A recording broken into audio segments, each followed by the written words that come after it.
অনেক দিন পর ছাদে পা রাখতেই একরাশ অবহেলা আর বিস্মৃতি যেন একসাথে আমার উপর ঝাঁপিয়ে পড়ল। চারিদিকে ধুলোর আস্তরণ, কোনায় কোনায় জমে আছে শুকনো পাতার রাশি। যে টবগুলোর কথা ইতি তার ডায়েরিতে লিখেছিল সেগুলো ছড়িয়ে ছিটিয়ে পড়ে আছে। কোনোটার মাটি ফেটে চৌচির, কোনোটা একপাশে কাত হয়ে পড়ে আছে। টগর গাছটা মরে কাঠ হয়ে গেছে, বেলির লতাটা শুকিয়ে দড়ির মতো শক্ত হয়ে গ্রিলের সাথে লেপ্টে আছে।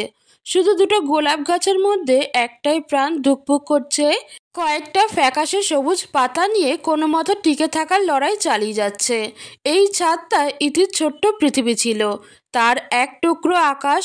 আর আমি এই বাড়ির সবচেয়ে কাছের মানুষ হয়েও কোনোদিন সেই পৃথিবীতে পা রাখার প্রয়োজন বোধ করিনি। আমার বুকের ভেতরটা ফাঁকা হয়ে গেল, অনুশোচনার এক তীব্র স্রোত আমার শিরদাঁড়ায় নেমে গেল। আমি ইতের ডায়েরিটা বুকে চেপে ধরে ছাদের মাঝখানে ধপ করে বসে পড়লাম। চারিদিকে অন্ধকার নেমে আসছে, দূরের মসজিদ থেকে মাগরিবের আজানের সুর ভেসে আসছে। আমার মনে হলো এই ছাদটা শুধু একটা ছাদ নয়, এটা আমার অমার্জনীয় ভুলের এক বিশাল স্মৃতিস্তম্ভ। কখন যে চোখ দুটো ভিজে উঠেছিল খেয়াল করিনি। ক্লান্ত শরীর আর ভারাক্রান্ত মন নিয়ে আমি সেখানেই বসে রইলাম। চারপাশের নিস্তব্ধতার মধ্যে আমার নিজের দীর্ঘশ্বাসের শব্দও যেন অনেক জোরালো শোনাচ্ছিল। একসময় অবসাদে আমার চোখ দুটো বুজে এলো। আমি ছাদের ঠান্ডা মেঝেতে মাথা রেখে শুয়ে পড়লাম, ইতির ডায়েরিটা তখনও আমার বুকের উপর। কতক্ষণ ঘুমিয়েছিলাম জানি না, হঠাৎ একটা পরিচিত মিষ্টি গন্ধ নাকে আসতেই আমার তন্দ্রা ভেঙে গেল। বেলি ফুলের গন্ধ, কিন্তু এই মরা গাছে ফুল আসবে কোত্থেকে? আমি চোখ মেললাম, আর যা দেখলাম তাতে আমার শরীরের রক্ত হিম হয়ে গেল। আমি সেই পুরনো ধুলোমাখা ছাদে শুয়ে নেই, আমি শুয়ে আছি ফুলে ভরা এক ছাদের উপর। টবগুলো সব সার দিয়ে সাজানো, টগর গাছটা ফুলে সাদা হয়ে আছে, বেলি লতাটা সবুজ পাতায় ছেয়ে গিয়ে অজস্র ফুলের সম্ভার নিয়ে হাসছে। আর গোলাপ গাছ দুটোতে ফুটে আছে টুকটুকে লাল গোলাপ। পুরো ছাদটা যেন একটা নন্দন কানন। বিকেলের নরম আলোয় চারিদিক ঝলমল করছে। আমার ঘোর কাটছিল না। আমি উঠে বসলাম। আমার পরনে সেই আগের পোশাকই আছে, কিন্তু চারিপাশের সব কিছু বদলে গেছে। ঠিক তখনই আমি তাকে দেখলাম। ছাদের রেলিং ধরে দাঁড়িয়ে আছে ইতি, পরনে একটা আকাশি রঙের সুতির শাড়ি, চুলগুলো খোলা, হাওয়ায় উঠছে। তার মুখে কোনো বিষণ্ণতার ছাপ নেই, আছে এক অনাবিল প্রশান্তি। সে আমার দিকে ঘুরে তাকালো, আর তার ঠোঁটের কোণে ফুটে উঠল সেই হাসিটা, যে হাসিটা আমি তার বিয়ের অ্যালবামের ছবিতে ছাড়া আর কখনো দেখিনি। অবাক হচ্ছ? তার গলার স্বর যেন বহু দূর থেকে ভেসে আসা কোনো চেনা সুর। আমি কোনো কথা বলতে পারলাম না, আমার গলা শুকিয়ে কাঠ। আমি কি স্বপ্ন দেখছি, নাকি আমার মনের ভুল? ইতি আমার দিকে এগিয়ে এলো, তার চলার ছন্দে কোনো জড়তা নেই। সে আমার সামনে এসে হাঁটু গেড়ে বসলো, আমার চোখের দিকে তাকিয়ে নরম গলায় বলল, আমি জানতাম তুমি একদিন আসবে আমার এই আকাশটা দেখতে। ওর হাতটা এগিয়ে এসে আমার গাল স্পর্শ করলো, বরফ শীতল একটা স্পর্শ, কিন্তু সেই শীতলতাতেও কি ভীষণ উষ্ণতা। আমার চোখ দিয়ে জল গড়িয়ে পড়ল। আমি কাঁপা কাঁপা গলায় বললাম, ইতি তুমি? সে হাসলো, আমি তো এখানেই আছি অনি, সব সময় ছিলাম। তুমি তো অন্য জগতে ব্যস্ত ছিলে। আমি আর নিজেকে সামলাতে পারলাম না, ওর হাতটা ধরে ফেললাম। আমাকে ক্ষমা করে দাও ইতি, আমি বুঝতে পারিনি, আমি তোমাকে কোনোদিন বোঝার চেষ্টাই করিনি। যা হয়ে গেছে তার জন্য কষ্ট পেয়ে লাভ নেই। সে শান্তভাবে বলল, চলো আজ আমরা ঘুরতে যাই, সেই যাওয়াটা যেটা আমাদের কোনো দিন হয়ে ওঠেনি। ওর কথায় আমি সম্মোহিতের মতো মাথা নাড়ালাম। ইতি উঠে দাঁড়ালো, আমার হাত ধরে টানলো, ওঠো। আমি উঠে দাঁড়ালাম, মনে হলো আমার শরীরে কোনো ভার নেই, আমি যেন পাখির পালকের মতো হালকা হয়ে গেছি। ছাদ থেকে নামার সিঁড়িটা আর আগের মতো অন্ধকার স্যাঁতস্যাঁতে নেই। সিঁড়ি বেয়ে নামার সময় মনে হলো আমরা যেন মেঘের উপর দিয়ে হেঁটে যাচ্ছি। বাইরে এসে দেখলাম রাস্তাঘাট সব ফাঁকা, কোনো কোলাহল নেই, একটা অদ্ভুত মায়াবী আলো চারদিকে।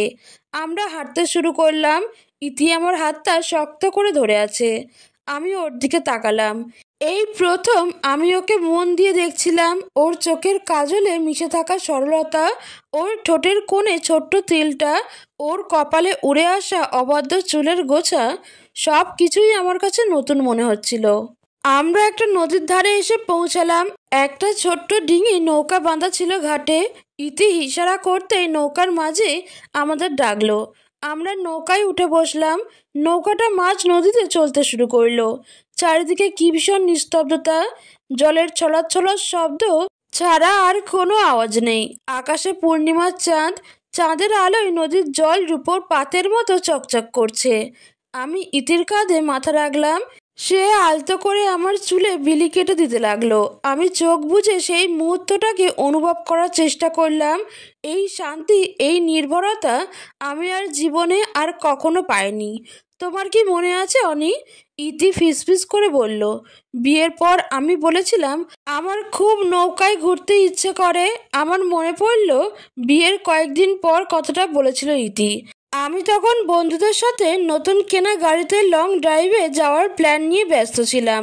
ওর কথাটা আমার কানেই ঢোকেনি। আজ সেই কথা মনে পড়তেই আমার ভেতরটা আবার অপরাধ বোধে দুমড়ে গেল। আমি খুব খারাপ স্বামী ছিলাম, তাই না? আমার গলা ধরে এলো।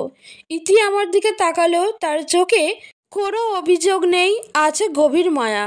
তুমি খারাপ ছিলে না অনি, তুমি শুধু হারিয়ে গিয়েছিলে। শহরের চাকচিক্য আধুনিক জীবনের স্রোত তোমাকে ভাসিয়ে নিয়ে গেছিল। তুমি তোমার ভেতরের আসল মানুষটাকে চিনতে পারোনি। কিন্তু এখন যে চিনেছ, তখন তুমিই তো নেই। আমি হতাশ হয়ে বললাম, কে বলল নেই? সে আমার হাতের উপর তার হাত রাখলো। এই তো আছি, তোমার অনুভূতির মধ্যে, তোমার অনুশোচনার মধ্যে, তোমার ভালোবাসার মধ্যে। ভালোবাসা তো শরীরই নয় অনি, ভালোবাসা একটা অনুভূতি। তুমি আমাকে ভালোবাসতে শুরু করেছো, তাই আমি ফিরে এসেছি। নৌকাটা ঘাটে এসে ভিড়ল। আমরা নেমে এলাম। ফেরার পথে একটা ছোট্ট মেলা বসেছে দেখলাম। ইতি বাচ্চাদের মতো উচ্ছ্বসিত হয়ে উঠল। চলো ওখানে যাই। মেলার ভিড়ে ইতি আমার হাতটা আরো শক্ত করে ধরল, যেন হারিয়ে না যায়। সে আমাকে টেনে নিয়ে গেল চুড়ির দোকানের সামনে। আমার জন্য নীল কাঁচের চুড়ি কিনবে? আমি এক বাক্যে রাজি হয়ে গেলাম। দোকানি যখন চুড়িগুলো ইতির হাতে পরিয়ে দিচ্ছিল, আমি মুগ্ধ হয়ে দেখছিলাম।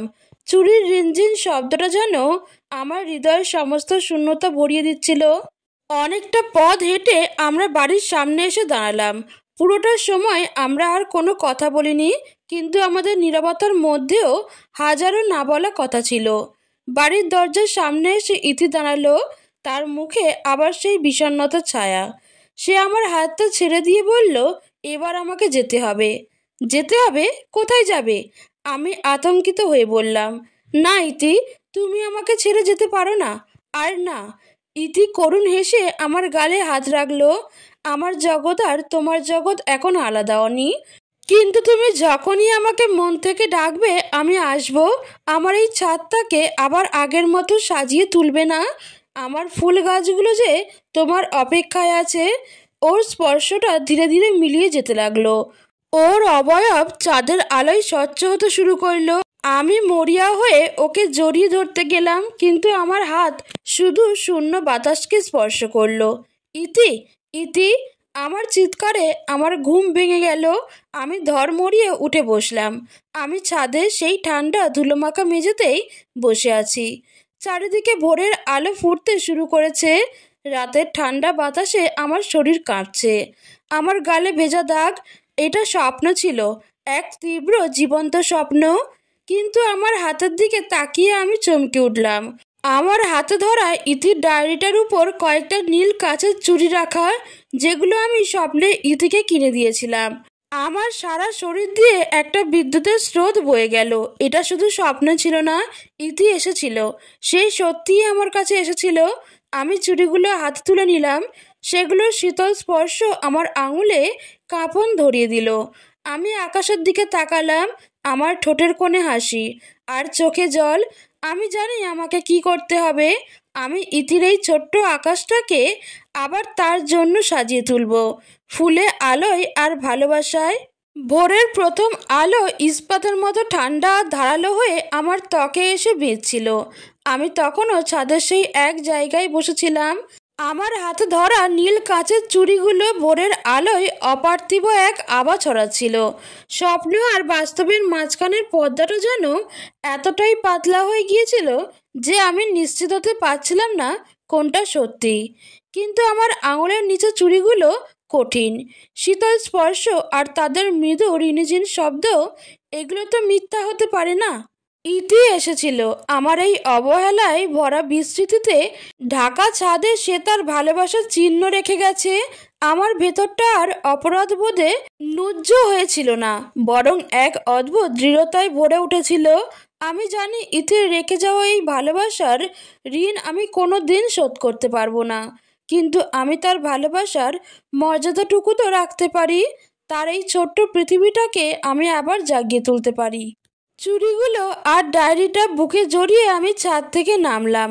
ঘরে ফিরে ইতির শূন্য ড্রেসিং টেবিলটার সামনে দাঁড়ালাম।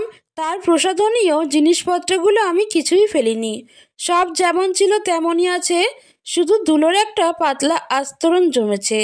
আমি ড্রয়ারটা খুললাম, ভেতরে তার একটা ছোট্ট কাঠের চুড়ির বাক্স, খুব সাধারণ, কিন্তু আমার কাছে এখন এটাই পৃথিবীর সবচেয়ে দামি সিন্দুক। আমি খুব সাবধানে চুড়িগুলো বক্সের ভেতরে রাখলাম, যেন সামান্য আঘাতেই ভেঙে যাবে। তারপর ডায়েরিটা রাখলাম তার পাশেই। মনে হলো ইতির দুটো প্রিয় জিনিসকে তাদের সঠিক জায়গায় ফিরিয়ে দিলাম। সেদিন আমি আর অফিস গেলাম না, বন্ধুদের ফোন, বসের ফোন সব উপেক্ষা করলাম। আমার জীবনের অগ্রাধিকার বদলে গেছে। যে ব্যস্ততা আমাকে ইতির কাছ থেকে কেড়ে নিয়েছিল, সেই ব্যস্ততাকে আমি আজ থেকে ছুটি দিলাম। পুরনো একটা টি শার্ট আর ট্রাউজার পরে আমি আবার ছাদে গেলাম।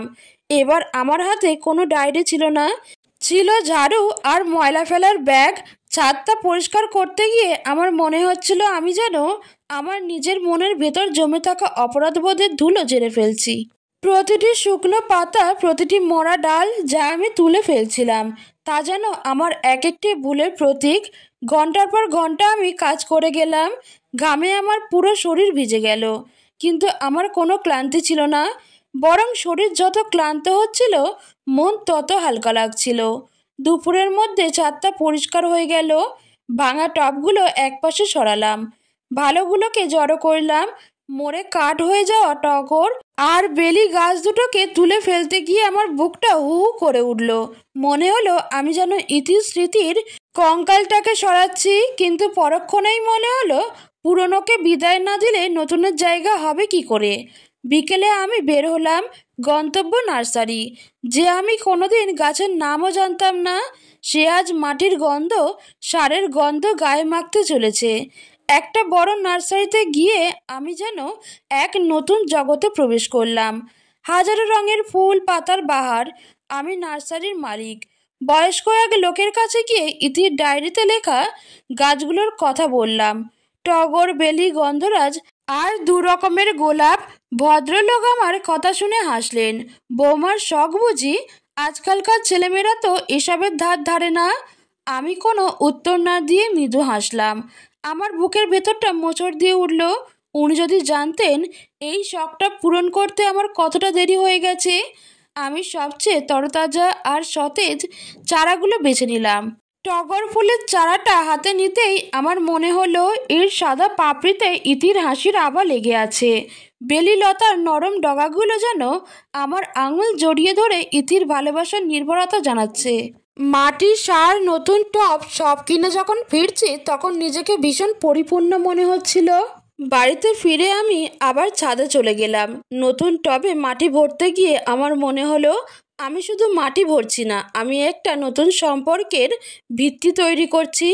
ইতির ডায়েরিটা পাশে খুলে রাখা, সে কিভাবে মাটি প্রস্তুত করত, কোন গাছের জন্য কেমন সার দিত, সব খুঁটিয়ে খুঁটিয়ে লেখা আছে। আমি তার নির্দেশ অক্ষরে অক্ষরে পালন করতে লাগলাম। প্রতিটি চারা যখন টবে রোপণ করছিলাম, আমি ফিসফিস করে বলছিলাম, এটা তোমার জন্য ইতি, তোমার টগর গাছ, এবার আর মরতে দেব না। আমার মনে হচ্ছিল ইতি যেন আমার পাশেই দাঁড়িয়ে আছে। তার শীতল স্পর্শ আমার ঘাড়ে এসে লাগছে, তার কোমল গলার স্বর আমাকে বলে দিচ্ছে কোনটা কিভাবে করতে হবে। আমি যেন ঘোরের মধ্যে কাজ করে যাচ্ছিলাম। সন্ধ্যা নামার আগে আমার কাজ শেষ হলো।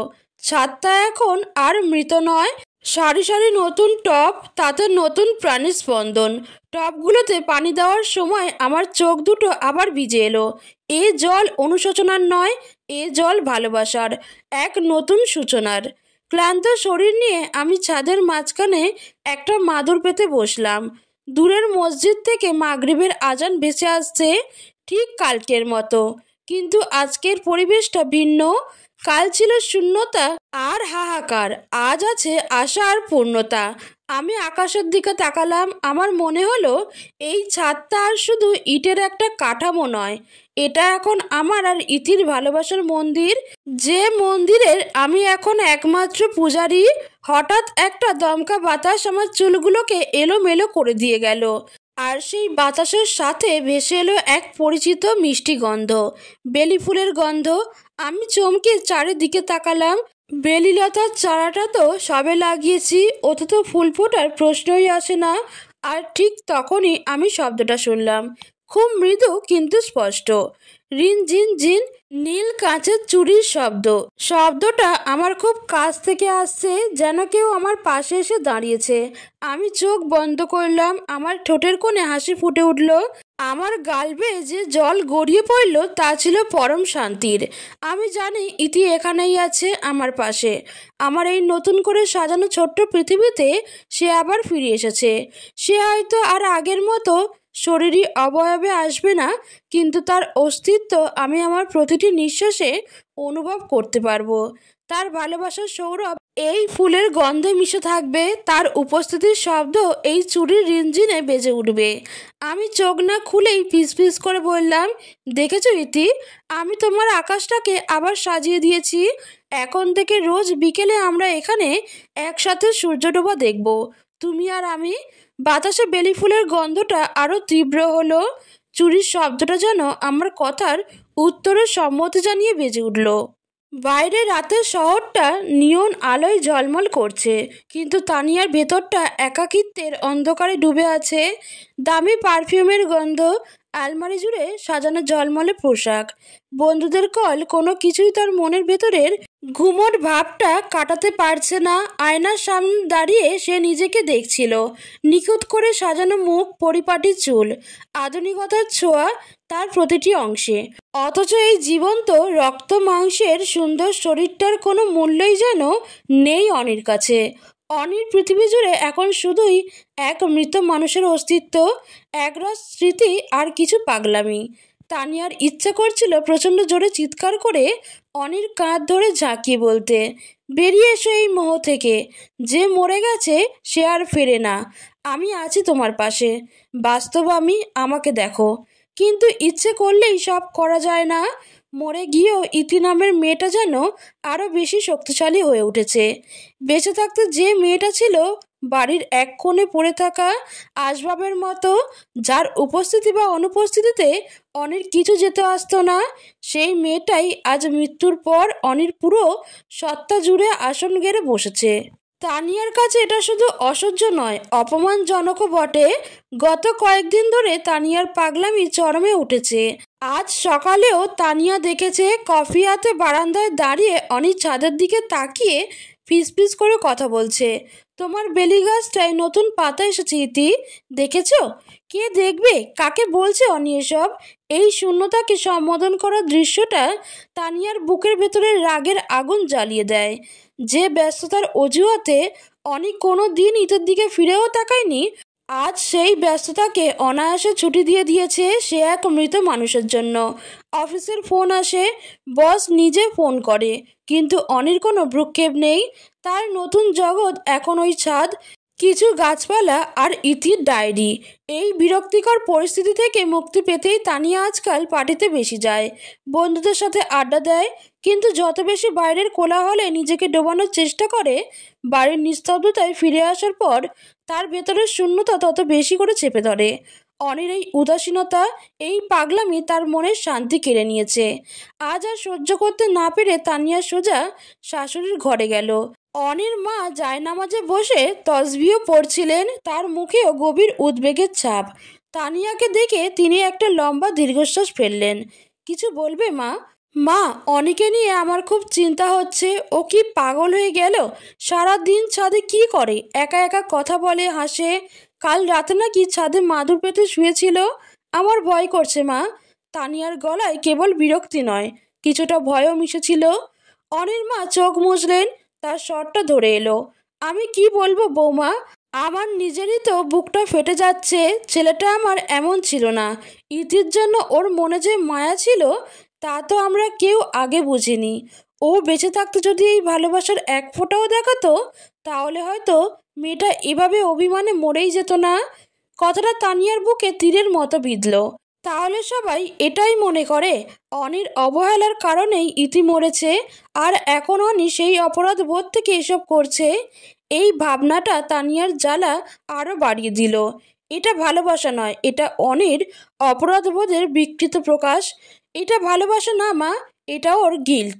আর এই গিল্ট থেকে ও নিজেকে কষ্ট দিচ্ছে, আমাদেরও কষ্ট দিচ্ছে। এভাবে চলতে পারে না। কোনো উত্তর না দিয়ে অনির মা কেবল ফ্যাল ফ্যাল করে তাকিয়ে রইলেন। তার চোখে অপারগতার ছাপ। তানিয়া আর এক মুহূর্ত দাঁড়ালো না। সিদ্ধান্ত নিয়ে ফেললো আজের একটা হেস্তনেস্ত করতেই হবে। সে হনন করে সিঁড়ি বেয়ে ছাদের দিকে উঠতে লাগলো। ছাদের দরজার কাছে পৌঁছাতেই সে অনির গলা শুনতে পেল। তোমার গন্ধরাজ গাছটা খুব চিন্তায় আছে ইতি। ওর পাতাগুলো কেমন নেতিয়ে পড়েছে। ডায়েরিতে তো লিখেছিলে ওকে ছায়ায় রাখতে হবে। আমি তো তাই রেখেছি, তাও কেন এমন করছে বলো তো? তানিয়ার মাথায় রক্ত চড়ে গেল। সে এক ঝটকায় দরজা খুলে ছাদে প্রবেশ করলো। দেখল একটা গন্ধরাজ গাছের টবের সামনে উবু হয়ে বসে আছে অনি। তার পরনে একটা পুরনো টি শার্ট, পায়ে কাদা লেগে আছে। সে গাছের পাতা ধরে এমনভাবে কথা বলছে যেন তার সামনে সত্যিই কেউ দাঁড়িয়ে আছে। অনি! তানিয়ার চিৎকারে অনি চমকে ঘুরে তাকালো। তার চোখে মুখে রাজ্যের শান্তি, যেন সে খুব প্রিয় কারোর সাথে কথা বলছিল। আর তানিয়া এসে ছন্দপতন ঘটিয়েছে। কি হয়েছে? চিৎকার করছো কেন? অনির শান্ত গলা তানিয়ার রাগে ঘি ঢাললো। কি হয়েছে? তুমি জিজ্ঞেস করছো কি হয়েছে? কি করছো তুমি এসব? অফিস যাচ্ছ না, কারো ফোন ধরছো না, দিন রাত এই মরা ছাদ আর গাছপালা নিয়ে বসে আছো। পাগল হয়ে গেছো তুমি? অনি উঠে দাঁড়ালো। তানিয়ার চোখের দিকে সরাসরি তাকিয়ে ধীর গলায় বলল, ছাদটা মরা নয় তানিয়া, আমি এটাকে আবার বাঁচিয়ে তুলেছি ইতির জন্য। ইতি ইতি ইতি! অসহ্য! যে মরে গেছে তাকে নিয়ে এত মাতামাতির কি আছে? ও মরে গেছে অনি, এটা মেনে নাও। ও আর কোনো দিন ফিরবে না তোমার এই বাগানের যত্ন নিতে, তোমার সাথে কথা বলতে। তানিয়া প্রায় চিৎকার করে কথাগুলো বলল। সে চেয়েছিল অনির মোহ ভাঙাতে, তাকে সজোরে বাস্তবে আছড়ে ফেলতে। কিন্তু অনির মুখে কোনো ভাবান্তর হলো না, বরং তার ঠোঁটের কোণে এক অদ্ভুত করুণার হাসি ফুটে উঠল। সে তানিয়ার দিকে কয়েক পা এগিয়ে এসে বলল, তুমি ভুল বলছো তানিয়া। ইতি এখানেই আছে, ও কোথাও যায়নি। কোথায়? কোথায় আছে? আমি তো কাউকে দেখতে পাচ্ছি না। তানিয়া মরিয়া হয়ে চারিদিকে তাকালো। তুমি দেখতে পাবে না, অনি ফিসফিস করে বলল, কারণ তুমি ওর শত্রু। ওর থেকে ওর ভালোবাসার মানুষকে কেড়ে নিয়েছো। ও এই বাতাসে মিশে আছে, এই ফুলের গন্ধে মিশে আছে। হঠাৎ একটা দমকা বাতাস এসে অনির চুলগুলো এলোমেলো করে দিল। আর ঠিক সেই মুহূর্তে তানিয়ার নাকে একটা মিষ্টি গন্ধ এসে লাগলো, বেলি ফুলের গন্ধ। কিন্তু ছাদে তো কোনো বেলি ফুল ফোটেনি, চারাগুলো যে একদম ছোট্ট। আর তখনই শব্দটা হলো, রিন ঝিন ঝিন। খুব মৃদু কিন্তু স্পষ্ট কাঁচের চুরির শব্দ। তানিয়ার শরীরে কাঁটা দিয়ে উঠল। সে চমকে অনির দিকে তাকালো। অনির চোখ দুটো বন্ধ, মুখে পরম তৃপ্তির হাসি, যেন সে এই শব্দটা শোনার জন্যই অপেক্ষা করছিল। শুনেছ? অনি চোখ না খুলেই বলল। ও সম্মতি জানালো। ও এখানেই আছে আমার পাশে। তানিয়ার মনে হলো তার পায়ের তলায় মাটি সরে যাচ্ছে। এটা অনির কল্পনা নাকি সত্যিই কিছু ঘটছে? তার যুক্তিবাদী মন বলছে সবটাই অনির মনের ভুল। কিন্তু এই অলৌকিক পরিবেশ, এই ফুলের গন্ধ, এই চুরির শব্দ, এগুলো সে অস্বীকার করবে কি করে? সে আর এক মুহূর্ত ছাদে দাঁড়াতে পারল না।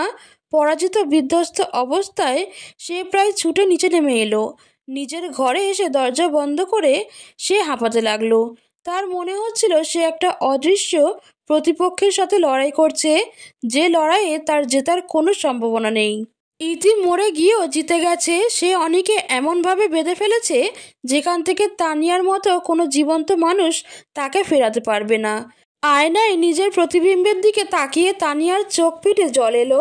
তার এত সাজ, এত রূপ, এত ভালোবাসা সবই একটা অদৃশ্য ছায়ার কাছে অর্থহীন। সে অনির জীবনের মন্দির থেকে বিতাড়িত, আর সেই মন্দিরের একমাত্র দেবী এখন ইতি। তানিয়ার মনে হলো এই বাড়িতে তার নিঃশ্বাস বন্ধ হয়ে আসছে। এখানে প্রতিটা কোণায়, প্রতিটা বাতাসে শুধু ইতির স্মৃতি, ইতির অস্তিত্ব। হয় তাকে এই অস্তিত্বকে মেনে নিতে হবে, অথবা এই বাড়ি, এই সম্পর্ক ছেড়ে চিরদিনের জন্য চলে যেতে হবে। কোনটা করবে সে? লড়াই নাকি আত্মসমর্পণ? উত্তরটা তার নিজেরও জানা নেই। ছাদ থেকে প্রায় ছুটে নেমে আসার পর তানিয়ার মনে হচ্ছিল তার শরীরের সমস্ত শক্তি নিঃশেষ হয়ে গেছে। নিজের ঘরে এসে সে আয়নার সামনে ধপ করে বসে পড়ল। আয়নায় তার বিধ্বস্ত প্রতিবিম্ব, কিন্তু তানিয়ার চোখ খুঁজছিল অন্য কিছু। কোনো ছায়া, কোনো অবয়ব, কিন্তু কিছুই নেই। ঘরটা শান্ত, নিস্তব্ধ, অথচ একটু আগেই ছাদে সে যা অনুভব করেছে তা কোনোভাবেই মন থেকে মুছতে পারছিল না। বেলি ফুলের তীব্র সুবাস, কাঁচের চুরির সেই রিনঝিন শব্দ, এগুলো কি শুধুই মনের ভুল? অনির শান্ত তৃপ্ত মুখটা মনে পড়তেই তানিয়ার বুকের ভেতরটা জ্বলে পুড়ে গেল। এটা কোনো ভালোবাসা নয়, কোনো অপরাধ বোধও নয়, এটা এক ধরনের ভয়ঙ্কর অধিকার বোধ। ইতি মরে গিয়ে অনেকে যেভাবে নিজের করে নিয়েছে, বেঁচে থাকতে তার হাজার ভাগের এক ভাগও পারেনি। তানিয়া এক জীবন্ত উষ্ণ শরীর নিয়েও সেই অদৃশ্য ছায়ার কাছে পরাজিত। পরের কয়েকটা দিন পরিস্থিতি আরও ভয়াবহ হয়ে উঠল। অনি এখন আর ছাদ থেকেই নামে না প্রায়। তার মা খাবার নিয়ে গেলে সে দুটো প্লেটে খাবার বেড়ে নেয়, একটা নিজের জন্য, আরেকটা পাশের শূন্য জায়গাটার জন্য। ফিসফিস করে বলে, আজ তোমার পছন্দের পুঁইশাক রান্না হয়েছে ইতি, মা তোমার জন্যই করেছেন। অনির মা নীরবে চোখের জল ফেলেন আর খাবার রেখে চলে আসেন। একদিন রাতে তানিয়ার ঘুম ভেঙে গেল হাসির শব্দে। প্রথমে সে ভাবল ভুল শুনেছে, কিন্তু না, ছাদ থেকে ভেসে আসছে অনির হাসির শব্দ। একা একা কেউ এভাবে হাসতে পারে? তানিয়া ভয়ে আশঙ্কায় সিঁড়ির দিকে এগিয়ে গেল। ছাদে চাঁদের আলোয় এক অদ্ভুত দৃশ্য দেখল সে। অনি মাদুরে বসে আছে আর তার পাশে হাত নেড়ে নেড়ে কথা বলছে, হাসছে, যেন তার পাশে সত্যিই কেউ বসে আছে আর দারুণ কোনো গল্পে সে মেতে উঠেছে। এই দৃশ্যটা তানিয়ার শেষ ধৈর্যের বাঁধ ভেঙে দিল। সে বুঝতে পারল এই লড়াইয়ে তার কোনো স্থান নেই। সে এমন একজনের সাথে লড়ছে যার কোনো অস্তিত্ব নেই, অথচ যার ক্ষমতা অসীম। পরের দিন সকালে তানিয়া ব্যাগ গোছাতে শুরু করলো। তার কোনো কান্না আসছিল না, কেবল এক ধরনের শূন্যতা আর মুক্তি তাকে গ্রাস করছিল। অনির মা এসে তার হাত ধরেছিলেন। যেও না বৌমা, ওকে একা ফেলে যেও না, ও ঠিক হয়ে যাবে। তানিয়া তার ছেলের হাসি হেসেছিল। কি ঠিক হবে মা? আপনার ছেলে তো আর একা নেই, সে তার জগৎ খুঁজে নিয়েছে। সেই জগতে আমার কোনো জায়গা নেই, আমি আর পারছি না। শেষবারের মতো সে ছাদে গিয়েছিল অনির সাথে কথা বলতে। অনি তখন একটা নতুন কেনা কাঁচের চুড়ির বাক্স হাতে নিয়ে বসেছিল, লাল সবুজ চুড়ি। সে শূন্যে হাত বাড়িয়ে এমনভাবে চুড়িগুলো পরানোর ভঙ্গি করছিল যেন কারো হাত ধরে আছে। অনি, তানিয়ার গলাটা কেঁপে গেল। আমি চলে যাচ্ছি। অনি তার দিকে তাকালো, কিন্তু তার চোখে কোনো আকুতি ছিল না, ছিল না কোনো অবাক হওয়ার চিহ্ন, যেন সে এটাই প্রত্যাশা করেছিল। সে শান্তভাবে বলল, ইতি খুব কষ্ট পেয়েছে তানিয়া, তুমি ওকে অনেক কষ্ট দিয়েছ, ও চায় না তুমি এখানে থাকো। তানিয়ার মনে হলো তার গালে কেউ সজোরে একটা চড় মেরেছে। সে আর একটি কথাও বলল না, মাথা নিচু করে বাড়ি থেকে বেরিয়ে গেল। পেছনে পড়ে রইল একটা সংসার, কিছু স্মৃতি আর এক পরাজিত ভালোবাসা। তানিয়া চলে যাওয়ার পর অনির পাগলামি যেন নতুন মাত্রা পেল। সে এখন সবার সামনেই ইতির সাথে কথা বলে। বাড়ির লোকেরা, প্রতিবেশীরা তাকে দেখে অদ্ভুত চোখে তাকায়, আড়ালে হাসাহাসি করে। অনির মা আর সহ্য করতে না পেরে কয়েকজন আত্মীয়ের সাহায্য নিয়ে এক নামকরা মনোযোগ বিশেষজ্ঞ ডক্টর আহমেদের কাছে অনিকে নিয়ে গেলেন। ডক্টরের চেম্বারটা খুব শান্ত, গোছানো, দেয়ালে নামি দামি ডিগ্রি ঝোলানো। ডক্টর আহমেদ চশমার ফাঁক দিয়ে তীক্ষ্ণ চোখে অনিকে পর্যবেক্ষণ করছিলেন। কেমন আছেন অনি? খুব নরম গলায় তিনি জিজ্ঞেস করলেন। অনি হাসলো, সেই অদ্ভুত শান্ত হাসি। আমি খুব ভালো আছি ডক্টর। আমার আসলে এখানে আসার কোনো দরকারই ছিল না, মা জোর করলেন তাই এলাম। কেন ভালো আছেন শুনতে পারি? কারণ ইতি আমার কাছে ফিরে এসেছে। অনি এমনভাবে কথাটা বলল যেন এটা পৃথিবীর সবচেয়ে স্বাভাবিক ঘটনা।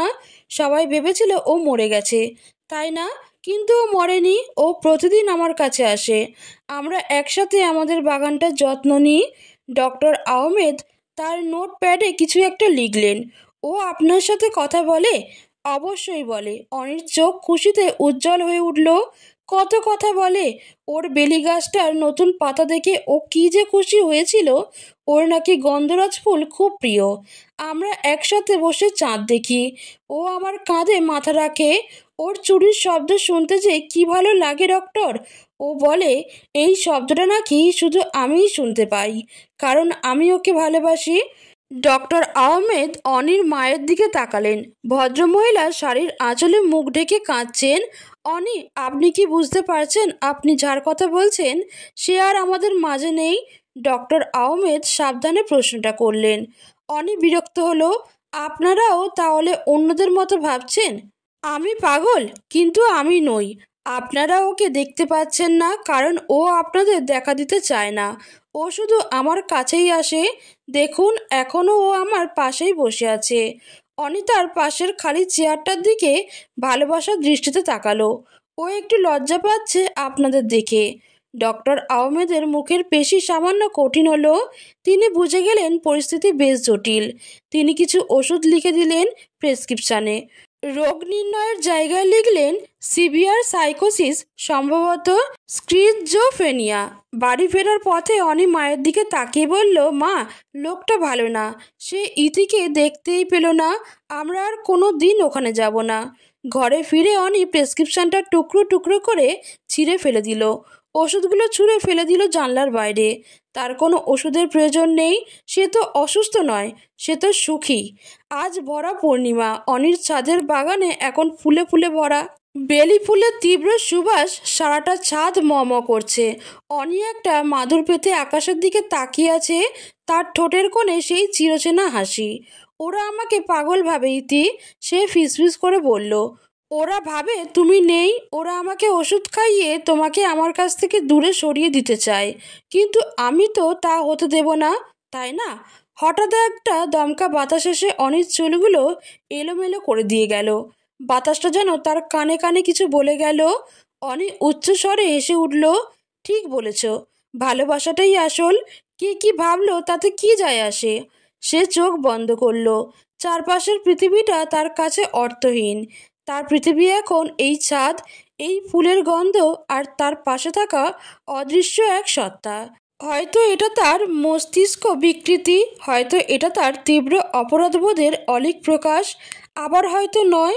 হয়তো অভিমানী ইতি মৃত্যুর সীমানা পেরিয়ে সত্যিই ফিরে এসেছে তার একমাত্র ভালোবাসার কাছে, এমন এক রূপে যা সাধারণ চোখে দেখা যায় না।